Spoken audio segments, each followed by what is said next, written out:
Follow me as Migos Impossible. Migos, my name is Taffer16. Welcome back to another reaction video, and welcome to my fourth reaction to Charlie Brooker's How TV Ruined Your Life. So, this is a channel points request by Falcon. Thank you, Falcon, for using your points on this. If you missed my previous reactions to this, I did 1 and 2 in March, and then 3 in June. So, my mini goal for the series is to finish the whole thing before the year ends, which I think is probably pretty easy.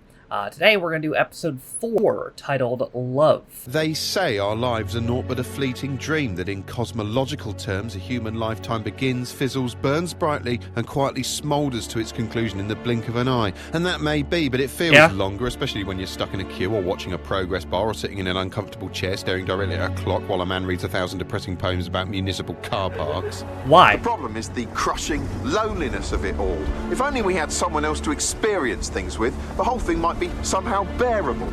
We are all of us alone. We enter this world alone and we leave it alone. But with the invention of television, loneliness seemed to have been cured forever. Even if you stayed indoors 365 days of the year, your home would be filled with friendly human voices. You don't matter. You're not important. You're not a person. You're not even lovable. You're not even capable of love. Most of us somehow struggle through our daily routine in the sure knowledge that we're fundamentally alone, only occasionally being overpowered by the sheer aching pointlessness of it all. This man, for instance, has seen an advert for a remake of The French Connection starring Justin Bieber and has simply given up. What he needs is someone to love him.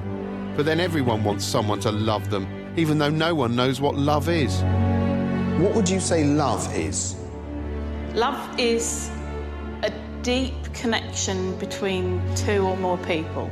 Sorry, I have no conception of what that might be. To make things worse, most of our romantic know-how comes courtesy of a flickering fibbing machine which can break any relationship before it begins. This week, how TV ruined your love life.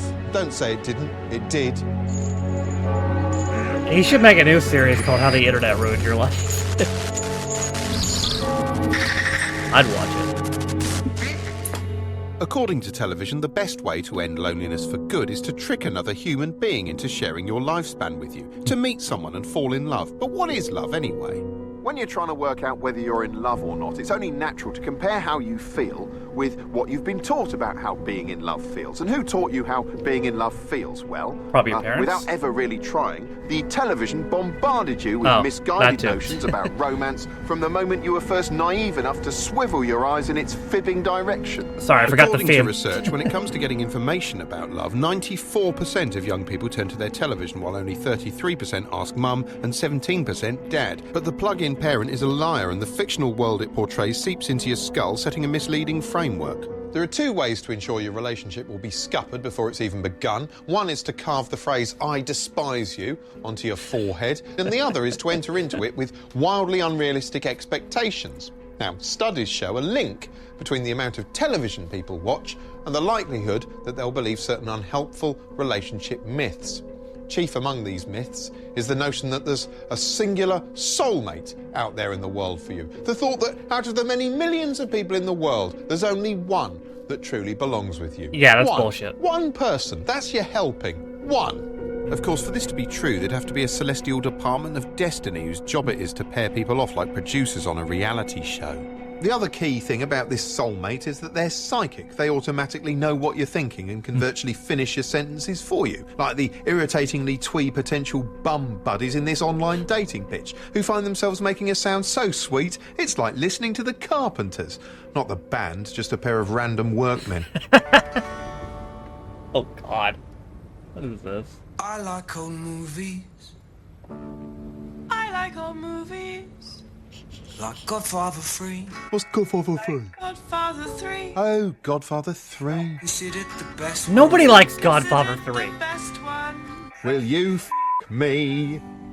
We've become so accustomed to seeing characters pairing off with one another like that, it's now almost impossible to see a man and woman together on screen at once without internally speculating over whether they're going to have sex or not. That's why presenters often work best as a male-female duo, as in the haunting Daybreak pairing of Blakely and Childs. Oh, I bet they're doing it. Or the cheery Turnbull and Williams. Oh, yeah. Oh, I bet they're doing it. Sexual chemistry also piques interest in talent shows like the glittering Strictly Come Dancing. Oh, I hope they're not going to do it. Yeah. And turn stylish, suspenseful whodunits like CSI into unsettling will they, won't they scenarios. Well, I think they're about to do it. Oh, do it. Come on, do it. The first step towards falling in love is to find someone attractive, which you'd think would be a fairly organic process that occurs without much conscious effort on your part. But the chances are television has warped your notions of physical beauty by parading inordinately attractive people in front of you morning, noon and night, thus raising your expectations to unsustainable heights while simultaneously making you feel inferior. It's telling that when you encounter somebody who's attractive in real life, they often seem faintly unreal, like they've been somehow photoshopped into your world by the media. Of course, people in the media often have been photoshopped, or at least tweaked and coiffured. Faces like mine, which resemble a sort of supernatural medical experiment in which the agonised spirits of the dying submariners of the Kursk have been injected inside a rubbery pork mask, are the exception to the rule. In adverts particularly, attractive people are often presented as tantalising prizes. They float through the world almost like angels, drawing admiring glances wherever they go. And unless you look That's like a long that, which drink you're statistically taking. you probably don't, the unmistakable conclusion is that you Come up don't for air, match homie. up. No wonder so many of us simply don't know what to Sorry, I do missed when the we're last thing you confronted. said. You look like that, which statistically you probably don't. The unmistakable conclusion is that you don't match up. No wonder so many of us simply don't know what to do when we're confronted by people we fancy in real life. Oh, she's really pretty. Oh, you should talk to her. Go on, say something suave like,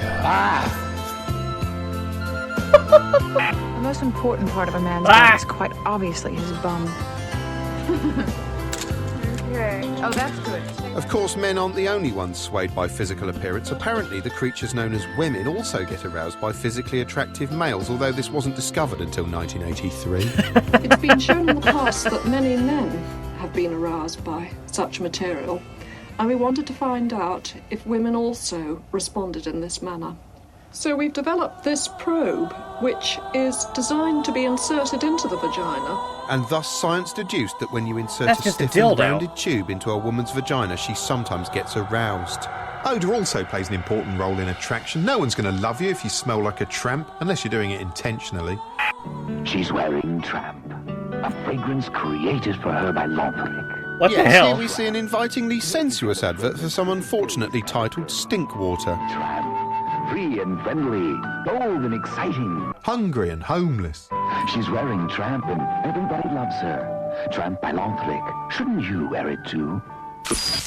Always keen to exploit human frailty, advertisers aren't shy about implying all you need to satisfy your biological urge to procreate or put an end to the painful loneliness of your existence is to invest in a product that will drive members of the opposite sex insensible with lust. Lynx commercials in particular employ less subtle imagery than Soviet propaganda, implying Lynx is essentially catnip for girls. Splash it round your carcass and women will flock toward you like plankton, wrestle you for a place in the bedroom, and stop dead in their tracks to show you their pussies. Down, chica, wow, wow. Toothpaste is also excitingly What the depicted hell? as a startlingly effective way to win the affections of a bit of desirable skycock. It made her smile dynamite white, dynamite fresh. It got her noticed. That night, Cindy and Jim took off together. Her feet haven't touched the ground since. Even chewing gum, traditional scourge of bus passengers, can bring couples together on a lonely, dusty road trip. I suppose chewing gum is a pretty good metaphor for most romance. After the initial burst of excitement, you soon find yourself just going through the motions, really, while your interest drains away, and then you end up spitting it out into a hanky. In adverts, characters tend to fall in love quickly because they've only got a lifespan of 30 seconds, whereas in real life it takes altogether longer than that because actual people tend to be more cautious than their fictional counterparts.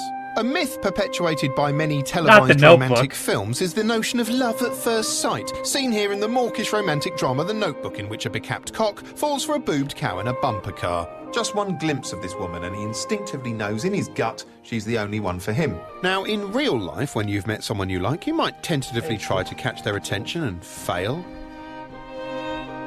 And at that point, you probably give up. But in the lunatic world of romantic cinema, the driven protagonist immediately asks his quarry out. You want to dance with me? No, Why not? because I don't want to.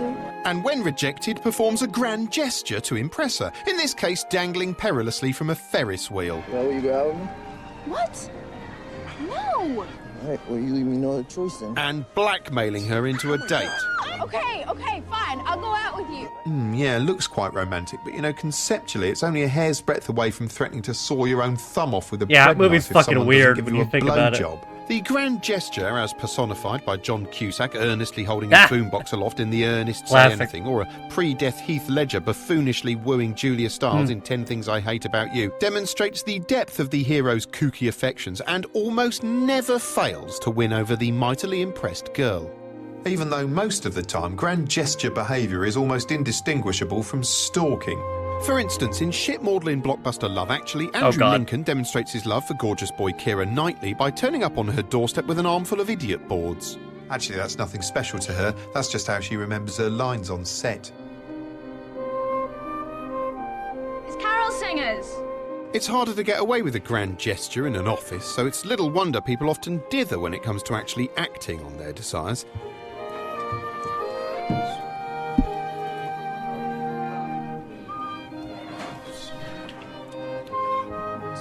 And dithering can drive you mad, taking over your brain to the point where it becomes the biggest story of the day. And if you just joined us, our top story tonight. Feeling the heat, decision time for infatuated office worker. Pressure is mounting on South London search engine optimisation specialist Oliver Hammond as he weighs up whether to ask attractive co-worker Siobhan Lane out for a drink.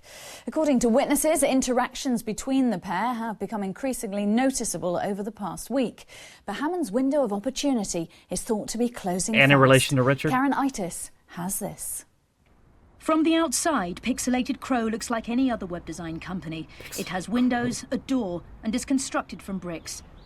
But within these walls lurks the potential for sexual intercourse and possibly more between 31-year-old Oliver Hammond and 27-year-old Siobhan Lane. Despite his intentions being clear, Hammond has yet to take decisive action. The problem is one of interpretation. Many of Siobhan's responses, laughing at jokes, shared interest in novelty iPhone apps, and regular exchange of one-line emails, could be nothing more than regulation workplace politeness. Compounding the issue, little is known of Siobhan Lane's life outside the workplace. Hammond has reportedly noted that her Facebook relationship status modifier Lane has been ranks left as blank. League Although D there are position. photographs of her in a holiday setting with a man she seems intimate with, it's not clear whether he's a current boyfriend or simply an ex. Either way, this mystery man hasn't been tagged. Experts say Hammond is currently in danger of succumbing to inertia and finding himself with little prospect of access to Lane's sexual organs. If Hammond makes his intentions clear, then he'll either be classified as a somewhat creepy annoyance, or, and this is what he'll be hoping for, his advances will be accepted and he'll find himself entering her pocket of intimacy. The danger comes if he fails to do anything and she places him in the friend zone. It's an analysis the public agrees with. My advice to him would be just to go for it, you know. He needs to get a move on, doesn't he? Crack down and pull his finger out and ask her out. Whatever he decides, Whoa, it's clear hold time up. is of the essence if Oliver Hammond is to have any hope whatsoever of dissipating the cloud of romantic failure currently gathering over his head. Karen Itis, South London. Men seeking advice on how to win over a woman will find no shortage of role models on TV. Trouble is, they're all dicks. Yeah. For instance, in the epic multicoloured space opera Star Trek, Captain James T. Kirk repeatedly misinterpreted his mission statement, to boldly go where no man has gone before, as a green light to attempt to carve as many notches onto the captain's log as possible. Kiss me. It seemed the moment Kirk heard a female voice, he reached for his libido. Captain Kirk! Where are you? But unsubtle though Kirk's bold seduction technique was, there was no denying he often left women weak at the knees. What a role model! Meanwhile, in Movieland, another James, namely James Bond, Holy shit. repeatedly got away with the kind of on-the-job conduct that would earn anyone else an instant tribunal. The movie is called Octopussy. And his chat-up lines weren't just creaky, but delivered with all the simmering passion of a gruff sandwich toaster. There's really nothing very much for us to do tonight. Yeah, James Bond should kind of be in prison when you think about it. Or is that? Nonetheless, he too was depicted as successful. Having sex with Roger Moore must be like having an old tree fall on you. As far as TV's concerned, however, when it comes to dating, you shouldn't act like 007, more like 00 tit. I absolutely adore brunettes, but not blondes. But then again, a lot of blondes aren't really either, if you know what I mean. Thanks for that. What's your favourite Keats poem? What? Yes, most dating shows are more profoundly depressing than live footage of screaming ducklings being kicked uncomprehending face first into a mincing machine. The next night, Take Jamie the tried to pull the pioneeringly raucous program dating show Blind Date, in which Cilla Black, played here by Ronald McDonald's aunt, played matchmaker to various ghastly prospective f***ies, generally a trio of appalling human wangs perched on improbably high stools like Oh, the I world's think I just three found dillies something. parrots, striving for the attention of a giggly haircut with all the charisma of the Bhopal disaster in front of a studio audience apparently primed to shriek and squawk like a busload of 9-year-old choristers plunging over a cliff every time any of the participants uttered anything approaching a comprehensible vowel. You and me, we make it whoopee. We make It's funny because they're old. Often during the initial stages of romance, you're so desperate to bamboozle the It is funny magical 'cause they're old. creature sitting before you into mistaking you for a three-dimensional human being that you'll resort to telling ridiculous little lies in a bid to pretend the pair of you have something in common apart from your chronic addiction to oxygen. Have you seen the Ceausescu execution video? It's really very funny. Yeah, I do that too. And the thing is, you're both doing this, so once the fog of war has dissipated, you're left with two people who covertly pretended to be two slightly different people, fused together into one confused two-person chain gang. Not that you'll notice in the early days, no, you'll be too busy getting off with each other, which is as close as you'll get to enjoying the heightened passion of couples in the movies. Couples in the movies suffer from an insane level of desire, and they're always rutting outdoors like farmyard Out the animals. fields of wheat. They're often seen making out in the rain, in the snow. Actually, I think hail is the only unromantic weather condition. True. Dramas tend to portray sex between lovers as a wild, untamed, passionate, but ultimately hygienic expression of primal lust, which usually focuses on the woman's fulfilled face. You don't really see male expressions during lovemaking unless you study the cinema verite end of the romance market, where you discover that during sex, men tend to pull faces like they're concentrating hard on their craft in a key-cutting shop, or stumbling in a pair of uncomfortable shoes, operating a hammer drill, or playing keyboards for Depeche Mode. For years, to find that kind of frank material, you had to look to home video, until AIDS came along, at which point people on screen were allowed to graphically discuss sex, even in searing teen dramas. No. No. Still, that doesn't mean we couldn't, Or even... Today, intercourse is everywhere, What? and not just after the watershed. What? Now it's even infected the cosy world of daytime TV. We've got Diana on the line now. Hi, Diana. Hi. Well, you've got no kids, but you suffer from a blocked vagina. Apparently, What? sexual imagery is everywhere, even in the cheery world of children's television and the playful Big Cook Little Cook. Oh no no no no no no no no no! Oh. Oh, no! Don't worry, Ben. I'll just lick it up. Anyway, despite this erotic bombardment, before long there'll be more sex on your bedroom TV than there is in your bedroom bed, but that's only natural. Research suggests that the first blossoming of love is accompanied by an increase in levels of a protein known as nerve growth factor, or NGF, which is thought to provoke butterflies in the stomach, Don't sweaty worry, Ben. palms, euphoria, you know, all that love shit. But Yeah. NGF levels subside once a couple has been together for about a year, after which point, if you're lucky, that exhilarating rush of lust is transformed into a bond of loving companionship. Love is like the flu. People often think they're experiencing it, but most of the time it's just a cold, and they only realise it was just a cold years later a good metaphor, when they actually. finally catch the flu for real, by which point they've got engaged to bloody Ian. TV and the movies don't really provide many accurate examples of coupledom. Most fictional romances finish at the point of consummation, as though the hero's penis is a drawing pin that bursts the fictional universe bubble the moment he sticks it in. When long-term couples are portrayed, they tend to either be seen as sexless, winsome twosomes like Terry and June, or warring partners who apparently despise one another and whose mutual hatred is played for laughs, such as Jack and Vera Duckworth from the sitcom-style soap Coronation Street.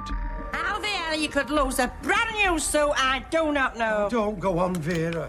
Or they're warring partners whose mutual hatred is played for unlaughs, like Den and Angie from the Sober Minute Woefest EastEnders. Stop it! Will you stop it? avoiding the issue! Of course, real-life relationships aren't nearly this cosy. I wonder why she's avoiding the Tolerance, issue. That's true love. In fact, I'd define true love as the ability to share one fridge with the same person for 17 years without resorting to fists. It also helps if you toss in the occasional basic crumb of affection. Would you say you're disillusioned about Yes, marriage? yes. Don't think marriage is all it's cracked No. up to be. No. No? No. Does your husband show his gratitude to you in any way? For all No, you've no, done? He doesn't? No. No way at all? No. Damn, poor No. woman. You can see the Does he ever pain. buy you anything? No. Never bought you any flowers? No. Would you like that if he did? Oh, yes. Yes, unless you cultivate a meaningful, quiet, unshowy love for each other, once the NGF leaves town, the dull tedium of life will wear your union down. It's like being cellmates, except neither of you has to defecate in a bucket now and then while the other one lies on a bunk, silently facing the wall. Every day the same person, murping on and on about the same 3 or 4 subjects, through their mouth, which not so long ago was a delicate, beautiful thing you enjoyed kissing, but now is just a sort of underwhelming content delivery system. Oh, you had a day at work, did you? Oh, yeah. Oh, no, that does sound miserable. Oh, tell me about it. Tell me all about it. Tell me all about your life in detail forever. On and on burbles their mush cave, talking about stuff that happened to them and things they consider important, sharing their feelings while you just point your face in their direction and hope that your expression married, doesn't Charlotte? betray your aching isolation and your raging need to just open your own mouth and shout, "Oh, for God's sake, just shut up! Shut up!" And all the while, the emotional rocket fuel that propelled you into this situation in the first place was expended long ago. Now there's no momentum left. So what do? Well, you sit there anaesthetising yourselves together, watching more television. Yeah, staring at the same machine that helped you into this mess. The machine that threw pretty folk at you till your own self-worth was shat through a bin bag. The machine that said true love meant grand gestures and rampant sex, that hammered home the false idea of the perfect soulmate, which a flawed human partner with their toenails and earwax simply doesn't seem to be anymore. Television, the machine that wiped its arse on your Valentines. If your relationship is teetering on the brink of collapse, there is one thing TV can do to help. It can help make the breakup entertaining. Take Breaking Up with Shannon Doherty, one of the cruelest shows ever devised, in which former 90210 villainess Shannon Doherty helped members of the public carry out televised dumpings of unwanted partners. For instance, in one episode, Shannon meets caring new man Jeremy here, who's getting fed up with his girlfriend Lydia on the grounds that she's too possessive and doesn't trust him. Shannon convinces Jeremy to convince Lydia to take a job manning phones on a relationship hotline. Meanwhile, rather than realising what a horrible thing they're doing and staring deep into their own souls, Jeremy and Shannon sit backstage enjoying the fun and bitching about how Lydia's brought this on herself. So she does these crazy things and then cries. Yeah, And you exactly. back off. Like, I think she does it because she cares. You know, that seems to be like one of the biggest misconceptions is that people are jealous because they care. I actually think that jealousy has nothing to do with caring. Yeah. Well, that's the moral high ground taken care of. Anyway, the I think fun she's really right, kicks off once Shannon pops in person. This looks like Beadle's About, except Shannon differs from Beadle in 2 ways. She doesn't have to peel her beard It's off a weird because she's show, had though. electrolysis, and she's not dead on the outside. Then the cow gets straight down to business, playing Lydia a special message from Jeremy in which he tactfully refers to her in the past tense. Hey Lydia, I really enjoyed a lot of the time I spent with you. I think you're a really great person, but I am gonna have to break up with you. Meanwhile, he watches backstage crying. Oh, at least it's educational. I never knew jackals had tear ducts. This just isn't for me anymore. Okay, that's... take care of that. Where is he? He's in the bravery room, you know, the special room for really big brave men. Fictional televised breakups tend to be unrealistically Yeah, this is basically a show that teaches you how to dump a girl like a pussy. Like, listen, if you're breaking up with somebody, unless that person, unless there are special circumstances for anybody, but unless that person is like violent and you need to get away from them, unless that circumstance, if you break up with somebody and it's not to their face, you're a pussy. It's in like 90% of scenarios, you're a pussy if you don't break up somebody to their face. Where is he? is in the bravery room, you know, the special room for really big, brave men. Yeah, that guy's a pussy. Fictional televised breakups tend to be unrealistically dignified affairs involving two people who've realised that while they're in love, it's not quite perfect, and so they must part with as much wounded nobility as possible. Serena. I know. Which, as well as being bloody stupid, perpetuates the myth of the perfect relationship. Yeah, it's dumb. You bloody idiot! You bloody idiot! You bloody idiots! I love you. You stupid bloody idiots! Idiots! A real-life breakup can be a huge personal tragedy, the worst thing that ever happened to you, your own personal 9/11 overshadowing any actual news happening that day. And if you just joined us, this is the scene in South London outside Oliver Hammond's home. We're expecting his girlfriend, Siobhan Lane, to arrive shortly, and our sources indicate she intends to terminate their 18-month relationship. Well, on the line now is Rita Sharma, friend and work colleague of Siobhan. Rita, is this a surprise? Not really. I think we've all seen it coming. She's been getting suspiciously close with her friend David, who's just been through... Sorry there to interrupt you, Rita. It looks like Siobhan is now arriving at the house. Miss Lane, can you tell us how you're feeling? Miss Lane, how does Mr. Hammond feel about what you're about to say? Well, Ms. Lane, clearly not giving much away there. So we're not really sure at this stage what's going on. Have they got that right? Inside, we'll certainly try our best to find out what is actually happening in there. Well, there's in the studio now special breakup correspondent Daniel Patat. Daniel, what's going on inside there right now? Well, we can only speculate, but the likelihood is she's rather bluntly explaining it's over. Probably not looking him in the eye, although she's had the decency to do this face-to-face, so that's something. For his part, he'll doubtless fall to his knees, ask her to reconsider. There'll be some kind of humiliating display of anguish. Tears, gulps, mucus running from the nose. A scene of abject desperation, then? Absolutely. You have to remember, this man's world is ending, so he'll grasp at any remaining atom of hope, like a basic, horrified creature, utterly debasing himself in the process. Is there any chance his degrading pleas might actually work? None whatsoever. In fact, it'll probably strengthen her resolve. If we look at this cycle of ruin, we can see the more despondent he becomes, the less attractive he appears, which in turn makes him more despondent, and so on, until the whole thing spirals out of control, and before you know, he's lost her forever. Brutal. It looks like Miss Lane is coming out now, so let's go live to the scene. Miss Lane, can you confirm the relationship is over? Can you confirm? Did you know how Mr. Hammond's crying, Miss Lane? Is it definite? Is he crying right now? Is he crying right now? Still tight-lipped there. I suppose the question is now, what will Oliver do next? Absolutely. And the answer is, well, he'll probably crawl over to the sofa and lie there feeling sorry for himself. He'll sniff, he'll wipe his nose, he'll run his hand through his hair, do a sad little cough. Then he'll probably have the odd moment of serenity before glancing at a photograph of him and Siobhan together and starting to blub again. And now you've got to step back on the treadmill and go through the entire dispiriting process. Is this the Incredible Hulk music? Trying to find someone attractive, taking them on dates, having sex with them, it totally sharing is. your feelings. Sickening, isn't it? And all because you're so desperate to find the one, this mythical, impossible one who probably never existed in the first place. Which means, unless you're very lucky, you'll wind up feeling like you're just settling. You know, there aren't enough love songs about just settling. I'm ready, girl. Hey, baby. What the fuck? For a while now. And there is something I want to say to you. Yeah. Girl, you're not quite everything that I had hoped you'd be. You're not that good looking, and I'm not really impressed by your personality.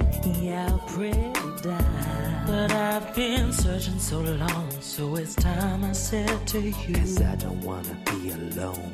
At the risk of not finding better, girl, you're due. At the risk of not finding better, girl, you're due. You're pretty dumb, baby. You are so tall. Let her know, man. You're not the best, but you'll do for now. Available now on iTunes.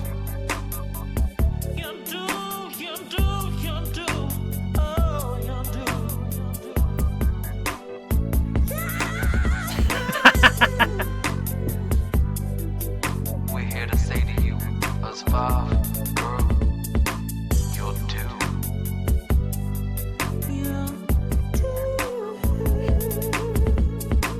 You're due.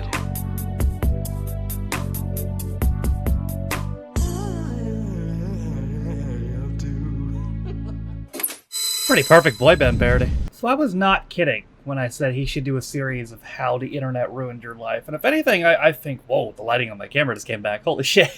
If anything, I think, I thought it looked weird. Now it looks better. If anything, I think that episode amplified that more because I think the problems with love that created by television have just been amplified and made worse by the internet. Because now you have things like, you know, online chatting and online dating apps and online relationships. And I'm not saying online relationships are bad, but online relationships are incredibly risky because when you date somebody online, you may know things about their, you know, you basically, you know what they tell you. And they could be telling you the truth, but they could not be. And then you meet them in real life and aspects of their personality that maybe you thought for years were true because they told you that's how they were are not true.